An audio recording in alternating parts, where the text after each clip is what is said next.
Good morning student, welcome to Bharati tutorial. आप लोगों का हार्दिक स्वागत है भारती ट्यूटोरियल में। आज हम पहला अभ्यास शुरू करने वाले हैं। तो पहले अभ्यास में दिया गया है परिमेय वास्तविक संख्याओं पर आधारित परिमेय अपरिमेय संख्याएं। तो परिमेय अपरिमेय संख्याएं आप लोग पिछली क्लासों में पढ़ चुके हैं, तो अब उसको विस्तार से थोड़ा जानकारी लेना है। तो वास्तविक संख्याएं, इनको रियल नंबर बोला जाता है। वास्तविक संख्या क्या होती है? सभी संख्याएं वास्तविक संख्या कहलाती हैं। तो आप जितनी संख्याओं की कल्पना करते हैं सभी संख्याएं वास्तविक संख्या होती है। आप जो भी सोच सकते हैं सब क्या है? वास्तविक संख्या। तो आपके सोच के अंदर या बाहर जितनी संख्याएं आप कल्पना कर सकते हैं सब क्या होंगी? वास्तविक संख्या। इसका मतलब पूरा ब्रह्मांड जो है, अगर संख्या के बारे में आप सोचते हैं तो क्या होगा? वास्तविक संख्या होगा। अर्थात परिमेय तथा अपरिमेय संख्याओं के समुच्चय को वास्तविक संख्याओं का समुच्चय कहते हैं। समुच्चय मतलब इकट्ठा, समूह एकत्र करके रख दिया जाए तो क्या होता है? समुच्चय होता है। सेट, इसको इंग्लिश में सेट बोलते हैं। समुच्चय एक चैप्टर हुआ करता है, एक कक्षा 9 में पहले था लेकिन अब कट गया है। इसके बाद कुछ दिन 8 में था, वो भी कट गया है, तो अब शायद इंटर में है। तो समुच्चय एक चैप्टर होता है, उसको अगर विस्तार से पढ़ेंगे तो इसके बारे में अच्छी जानकारी हो जाती है। तो अगर आप लोग कमेंट करेंगे तो हम समुच्चय के बारे में बता देंगे कि हाँ समुच्चय क्या होता है। तो यहाँ आप लोग समझ गए, सभी संख्याएं वास्तविक संख्या होती हैं या परिमेय तथा अपरिमेय संख्याओं के समुच्चय को वास्तविक संख्या कहते हैं। अब यहाँ हम एक चार्ट बना दिए हैं पूरा समझने के लिए। मेन क्या है? वास्तविक संख्या है। वास्तविक संख्या में इसके दो भाग होते हैं, परिमेय संख्याएं और अपरिमेय संख्याएं। वास्तविक संख्या के दो भाग होते हैं, परिमेय संख्याएं और अपरिमेय संख्याएं। अब परिमेय संख्या क्या होती है? ऐसी संख्याएं जिन्हें हम p बटे q के रूप में लिख सकते हैं, जहां p q दोनों पूर्णांक हैं और q नॉट इक्वल 0, मतलब q हर 0 नहीं होना चाहिए। तो इसको आप लोग पीछे पढ़े होंगे, हम अभी लिखा देंगे इसकी परिभाषा जो मौखिक न याद कर पाए। तो परिमेय संख्या क्या होती है? ऐसी संख्याएं जिन्हें p बटे q के रूप में लिखा जा सकता हो और p q दोनों पूर्णांक हों तथा q नॉट इक्वल 0, हर 0 नहीं होना चाहिए, क्योंकि किसी संख्या का हर 0 हो गया तो वह परिभाषित नहीं होता है। जैसे 5 बटे 0 ये क्या हो जाएगा? ये इनफाइनाइट हो जाता है। या दिया जाए आपको 0 बटे 5 तो इसका मान 0 होता है। इसको ध्यान समझ लीजिए, दोनों में अंतर होता है। 0 का भाग 5 में दिया जाए तो इनफाइनाइट आता है, अगर 0 में 5 का भाग दिया जाए तो 0 होता है। अब ये थोड़ा समझ में दिक्कत कर रहा हो तो हम इसको समझा दें। चलिए इसको समझा दे रहे हैं कैसे होता है। एक उदाहरण देखिए, जैसे आपको दिया जाए 8 बटे 2 बराबर 4 होता है, इसको तो जानते हैं। तो 8 बटे 2 क्या है? ये भिन्न है या परिमेय संख्या है? तो परिमेय संख्या मतलब परिमेय संख्या क्या होती है? भिन्न ही होती है। सभी भिन्न परिमेय संख्या होती हैं, ऐसे भी याद कर सकते हैं। कैसे? सभी भिन्न परिमेय संख्या होती हैं। हाँ, तो इसको समझने के लिए आपको समझना होगा भाग क्या होती है। तो भाग क्या होती है? बार बार घटाने की प्रक्रिया का छोटा रूप भाग होता है और बार बार जोड़ने की प्रक्रिया का छोटा रूप गुणा होता है। गुणा भाग क्या होता है? समझ गए? बार बार घटाने की प्रक्रिया का संक्षिप्त रूप भाग होता है। बार बार न घटाया जाए इसके लिए हम भाग दे देते हैं, तो उसका जो भागफल आता है, जो बार आता है, वही उतनी बार घटाना होता है। और गुणा बार बार जोड़ने की प्रक्रिया का छोटा रूप गुणा होता है। तो हम इसको घटाने की प्रक्रिया से समझेंगे।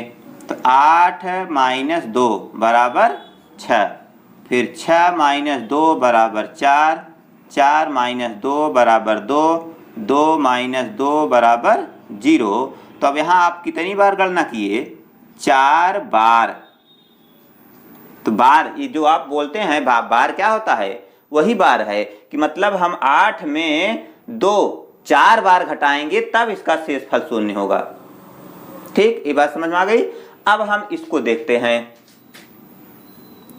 5 में हम 0 घटाते हैं बराबर 5, फिर 5 में 0 घटाएंगे 5, फिर 5 में 0 घटाएंगे सॉरी यहाँ 5 0। तो 5 में 0 घटाएंगे तो 5, फिर 5 में 0 घटाएंगे तो 5। कितनी बार घटाओगे? अनंत बार घटाएंगे तो भी इसका 0 नहीं आएगा, मतलब इसका शेषफल 0 नहीं आएगा। मतलब इसकी आप परिभाषा ही नहीं दे सकते। ये इनफाइनाइट मतलब अनंत। तो अनंत बार घटाएंगे तो भी इसका मान 0 नहीं होगा, इसलिए इसका मान अनंत होता है। अब इसको समझ गए होंगे, चलिए छोड़िए इसको यहाँ पर। तो आप समझ गए होंगे परिमेय संख्या क्या होती है। ऐसी संख्याएं जिन्हें हम p/q के रूप में लिख सकते हो तथा p और q दोनों पूर्णांक हों और q नॉट इक्वल 0 तो उसे परिमेय संख्या कहते हैं, या सभी भिन्न परिमेय संख्या होती है। परिमेय संख्या समझ में आ गया। अब अपरिमेय संख्या देखते हैं। अपरिमेय संख्या क्या होती है। ऐसी संख्याएं जिनका शुद्धतम मान ज्ञात करना संभव नहीं होता है उन्हें अपरिमेय संख्या कहते हैं। ऐसी संख्याएं जिनका शुद्धतम मान ज्ञात करना संभव नहीं होता है उन्हें अपरिमेय संख्या कहते हैं। तो वास्तविक संख्या के दो भाग, परिमेय संख्याएं और अपरिमेय संख्याएं। तो हम यहाँ शार्ट में लिख दे रहे हैं परिमेय क्या होती है। परिमेय संख्या में पूर्णांक और अपूर्णांक दोनों आते हैं। पूर्णांक मान लीजिए 1, 2, 3, 4, उसके बाद अपूर्णांक में भिन्न हो जाएगी 1/2, 3/5, 4/8। ये सब क्या हैं, ये हैं परिमेय संख्याएं। परिमेय मतलब बटे के रूप में होना चाहिए, बटे के रूप में, भिन्न के रूप में। जैसे 1 है तो 1/1 कर सकते हैं, 2/1, 3/1, 4/1, तो सबके बटे 1 हो सकता है, और ये तो बटे में है ही, तो क्या है ये परिमेय संख्या है। परिमेय संख्या मतलब भिन्न के रूप में होना चाहिए, बटे के रूप में होना चाहिए। और अपरिमेय संख्या, इसका शुद्धतम मान ज्ञात आप नहीं कर सकते हैं। ये सभी करणीगत संख्याएं अपरिमेय होती हैं, सभी करड़ी संख्याएं अपरिमेय होती हैं। जैसे करड़ी में 2, करड़ी में 3, करड़ी में 5, करड़ी में 7 ... और एक पाई भी होता है। पाई, पाई क्या होता है, पाई अपरिमेय संख्या है। पाई अपरिमेय संख्या है, जबकि 22/7 हम यहाँ लिख दे रहे हैं 22/7 पाई का मान 22/7 माना जाता है, ना कि वो एग्जैक्ट है, वो माना गया है। तो 22/7 ये परिमेय है क्योंकि ये भिन्न के रूप में है। और पाई का मान तो बहुत होता है। पाई का मान कोई निश्चित नहीं है, आप उसको निर्धारित नहीं कर सकते, निश्चित नहीं है, इसलिए क्या हो गया, अपरिमेय संख्या हो गई। अब तो कन्फर्म हो गया होगा। इसके बाद परिमेय संख्याओं के दो भाग हो गए, पूर्णांक और अपूर्णांक। पूर्णांक मतलब पूरी संख्याएं, जैसे 1, 2, 3, 4, 5, 20, 22, 100, 150, 200, 500, 1000, 11, जो भी संख्याएं जो भिन्न के रूप में नहीं होती हैं वो क्या होती हैं, पूर्णांक। पूर्णांक मतलब पूरा पूर्णांक, उसमें आधा तिहा ना हो। तो पूर्णांक में हो जाएगा वही 1, 2, 3, 1, 2, 3, 4, 5, या माइनस में भी हो सकता है। पूर्णांक में धनात्मक, ऋणात्मक, शून्य 3 होते हैं। और अपूर्णांक में भिन्न होती हैं दशमलव वाली संख्याएं, जैसे 0.12, ये क्या है, ये भी भिन्न ही माना जाता है क्योंकि इसके बटे 100 करेंगे। और 0.5 या भिन्न में देते हैं तो 1/3, 4/5, 7/13, कोई भी संख्या ले सकते हैं जो भिन्न के रूप में हो। क्या होती है, अपूर्णांक होती है। अपूर्णांक मतलब वो पूरा पूरा अंक नहीं है, वो 1 से कम या 1 से कुछ ज्यादा, 2 के बीच में ऐसे होती हैं। तो उसके बाद पूर्णांक कितने प्रकार का होता है, पूर्णांक 3 प्रकार का होता है, धनात्मक पूर्णांक, ऋणात्मक पूर्णांक और शून्य। तो जो आप संख्या रेखा बनाते हैं क्या होती है, उस पर पूर्णांक प्रदर्शित किए जाते हैं। संख्या रेखा आप लोग जानते होंगे, संख्या रेखा इसे बना दीजिए, इस पर बीच में 0, इधर 1, फिर 2, 3, 4, 5, और इधर क्या रहेगा, -1, -2, -3, -4, -5। तो क्या है, इसको बोलते हैं संख्या रेखा। संख्या रेखा।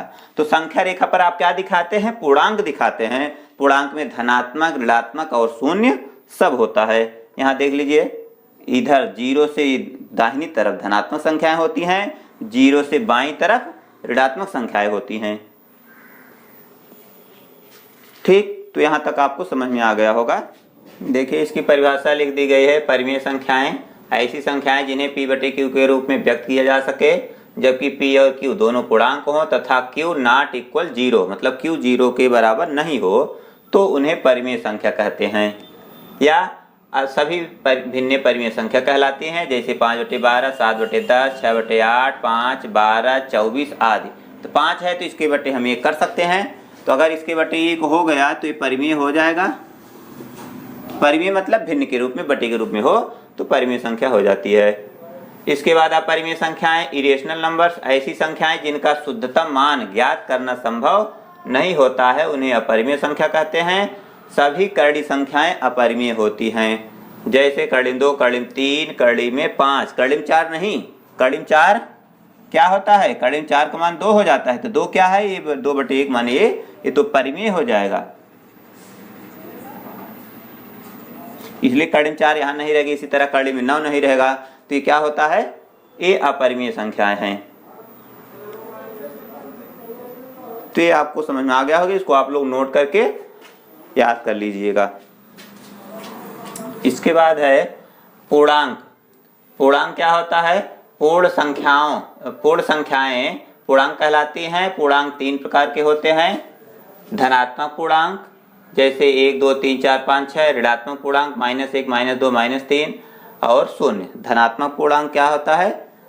1, 2, 3, 4, 5 दो धनात्मक संख्याएं होती हैं। ऋणात्मक पूर्णांक जो माइनस लगा होता है, ऋण चिन्ह लगा होता है, और शून्य तो अकेले रहता है। तो इसको आप संख्या रेखा पर दिखाते हैं। पूर्णांक कहाँ दिखाए जाते हैं? संख्या रेखा पर। धनात्मक पूर्णांक, ऋणात्मक पूर्णांक और शून्य संख्या रेखा पर दिखाए जाते हैं। इसके बाद है सम संख्याएं। सम संख्या क्या होती है? 2 से विभाजित होने वाली संख्याएं सम संख्या कहलाती हैं। 2, 4, 6, 8, 10, 12, 14 ये सब क्या हैं? सम संख्याएं हैं। तो जो संख्या 2 से कट जाती है वह सम होती है, और जो 2 से नहीं कटती है वह विषम होती है। तो सम संख्या का निर्धारण और विषम संख्या का निर्धारण कहाँ से होता है? 2 से। अगर 2 से कट रही है तो सम संख्या है, 2 से नहीं कट रही है तो विषम संख्या है। एकदम स्पष्ट है। उसके बाद अभाज्य संख्याएं।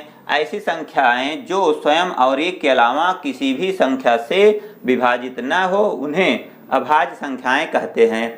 अभाज्य संख्या और विषम संख्याएं दोनों अलग अलग चीजें हैं। विषम संख्या का निर्धारण 2 से होता है, लेकिन अभाज्य संख्या क्या होती है? ऐसी संख्या जो स्वयं और 1 के अलावा किसी भी संख्या से ना कटे। जैसे 5 है, 5 स्वयं से तो 5 से 5 कट जाता है और 1 से भी कट जाता है, इसके बाद किसी भी संख्या से नहीं कटती है। तो ये क्या है? ये अभाज्य संख्या है। तो इस तरह से हम यहाँ लिख दिए हैं 2, 3, 5, 7, 11, 13, 17, 19, 23, 29, 31, 37, 41, 43, 47 ये सब क्या हैं? ये अभाज्य संख्याएं हैं। यह स्वयं और 1 के अलावा किसी से नहीं कटती हैं, इसलिए इन्हें अभाज्य संख्या कहते हैं। तो सबसे छोटी अभाज्य संख्या क्या होती है? 2 होती है, 1 नहीं होती है।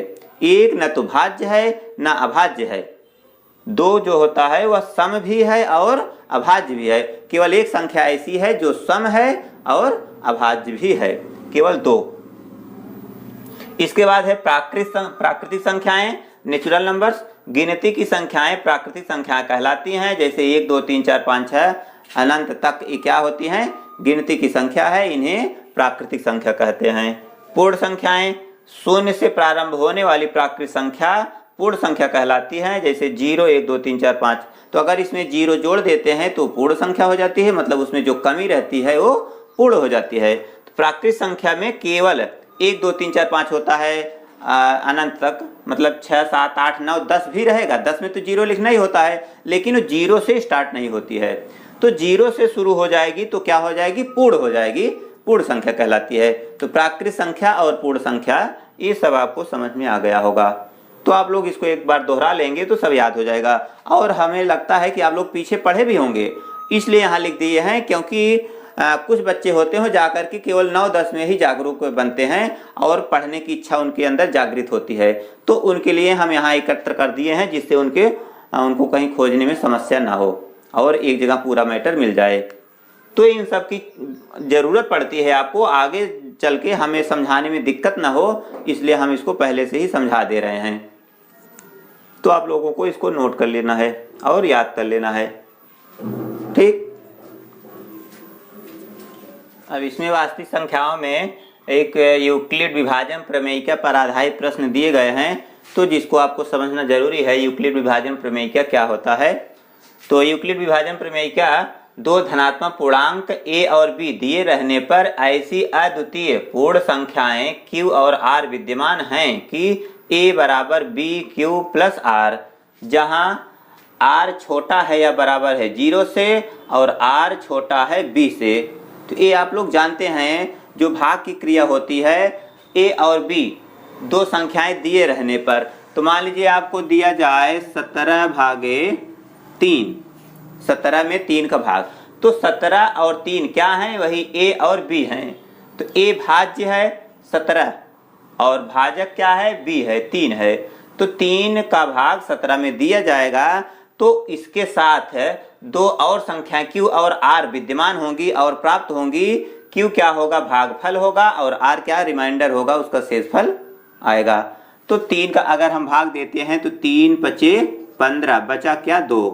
तो बी 5 क्या है, ये भागफल है, कोटेंट, और ये 2 क्या है, ये रिमाइंडर है, आर है। ठीक, और यहाँ ए 3 जो है ये बी है, और 17 क्या है, ए है। तो इस तरह से आप समझ सकते हैं। तो यहाँ ए भाज्य है, बी भाजक है, और क्यू भागफल, और आर शेषफल। ए क्या है, भाज्य है, डिवाइडेंट, और बी भाजक है, डिवाइजर है, और क्यू भागफल है, कोटेंट है, और आर शेषफल मतलब रिमाइंडर है। तो इसको आप लोग तो पिछली क्लासों में पढ़े होंगे, जानते भी होंगे कि अगर भाग की क्रिया की जाती है तो भाज्य बराबर भाजक गुणे भागफल प्लस शेषफल। तो यही तो है, ये भाज्य बराबर भाजक गुणे भागफल प्लस शेषफल। इसमें न समझ में आए तो आप लोग ऐसे ही समझने का प्रयास करेंगे तो समझ में आ जाएगा। तो भाज्य मतलब ए, भाजक मतलब बी, और भागफल मतलब क्यू, प्लस शेषफल मतलब आर वही तो हो गया। और यहाँ ये क्यों दिया है, 0 छोटा होना चाहिए आर जो है 0 से छोटा या बराबर हो सकता है, मतलब आर शेषफल तो शून्य आता है या शून्य से बड़ा हो सकता है, और आर जो है वो बी से छोटा होना चाहिए, मतलब ये 3 से छोटा भी होना चाहिए। मतलब जो भाग दिया जाएगा जिसका, उससे ये आर जो रिमाइंडर है वो छोटा भी होना चाहिए। ये भाग की क्रिया में नियम भी है, आप जानते भी हैं।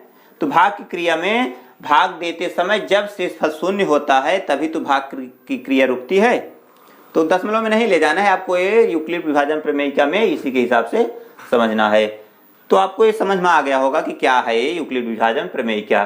तो ये भाज्य बराबर भाजक गुणे भागफल प्लस शेषफल, ये यूक्लिड विभाजन प्रमेयिका है। अब इसी के आधार पर आपको आगे महत्तम समापवर्तक HCF हाईएस्ट कॉमन फैक्टर ज्ञात करना होगा। तो इसके लिए आपको हम अगला वीडियो बनाएंगे अगले दिन। तो आज के लिए बस इतना ही, हम आपको बेसिक चीज़ें बता दिए हैं। अब अगले दिन जो है इसका मेन वीडियो जो है प्रश्नावली इससे बनाया जाएगा। तो चैनल को सब्सक्राइब करें और अपने मित्रों को भी शेयर कर दीजिएगा और लाइक कर दीजिएगा, जिससे हमें पता लगे कि हाँ कितने लोग देखे और कितने लोगों को अच्छा लगा, समझ में आया, समझ में नहीं आया। और समझ में नहीं आया तो उसको भी आप लोग वहाँ कमेंट करेंगे कि हाँ क्या नहीं समझ में आया, तो उसके बारे में हम उसमें सुधार लाएंगे। तो ऐसे तो पता नहीं चलता है कि हाँ किसको समझ में आया किसको नहीं। तो आप लोगों के मन में जो भी शंका हो उसको ज़रूर उसमें लिख दिया करें कि हाँ ये समस्या है, तो उसका समाधान ज़रूर ढूंढा जाएगा। तो आज के लिए बस इतना ही, फिर मिलेंगे एक नए वीडियो के साथ। तब तक good bye, thanks very much.